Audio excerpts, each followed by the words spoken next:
السلام عليكم. لا تنسوا الاعجاب بالفيديو والاشتراك في القناة تشجيعا لنا لنستمر بنشر المزيد إن شاء الله. تدور اليوم الكثير من الأحاديث حول النادي الأهلي، خاصة فيما يتعلق بالصفقات المرتقبة قبيل بطولة كأس العالم للأندية 2025.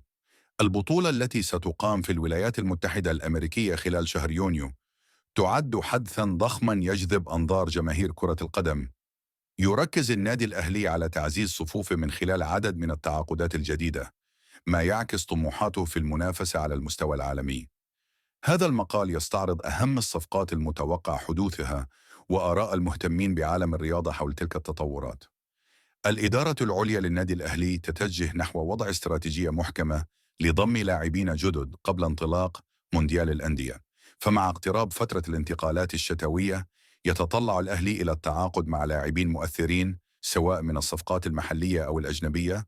ووفقا للأنباء الواردة، فإن أسمى الأهداف تشمل لاعب الوكرة القطري حمدي فتحي ولاعب الأهلي السابق أحمد عبد القادر، اللذان سيساعدان في إغلاق الفجوات الموجودة في تشكيل الفريق.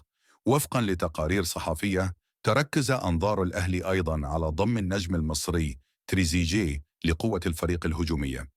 في الآونة الأخيرة شهدت وسائل الإعلام المصرية جدلا كبيرا حول احتمال انضمام النجم البرتغالي كريستيانو رونالدو إلى صفوف الأهلي على سبيل الإعارة لمواجهة إنتر ميامي بقيادة ميسي. الفكرة ليست جديدة، حيث طالب المستشار تركي آل الشيخ من هيئة الترفيه السماح بإتمام هذه الصفقة، مشددا على فوائد تلك الخطوة من الناحية التجارية والسياحية والرياضية.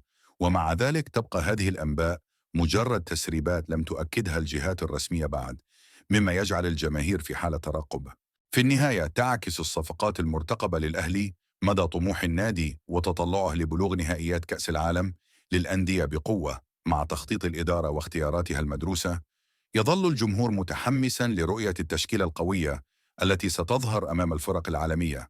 سواء نجحت مساعي الأهلي في ضم النجوم أو لا، يبقى الشغف والولاء لجماهير هذا النادي هو المحرك الأساسي. سيتوالى الحديث حول هذه الصفقات حتى الانطلاق الفعلي للبطولة، مما يعكس مكانة الأهلي في عالم كرة القدم.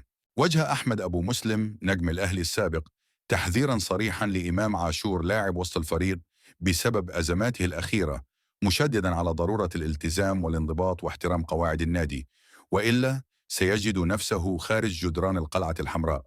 وقال أحمد أبو مسلم في تصريحات عبر بودكاست على دكة الاحتياطي: أنا كنت أول واحد قال إن إمام عاشور سينتقل إلى الأهلي. أنا كان عندي المعلومة بحكم علاقتي بالوكلاء. هو لاعب جيد، لكن لابد أن يتعامل باحترافية أكثر من ذلك. وتابع: لابد أن يضع إمام عاشور أمثلة أمامه للاعبين كثيرين كانوا متألقين والآن أين هم؟ مثال على ذلك صالح جمعة. هل أحد يختلف على موهبته؟ بالتأكيد لا، لكن المشكلة كانت في عقليته، أو أنه لم يسير على نظام الأهلي.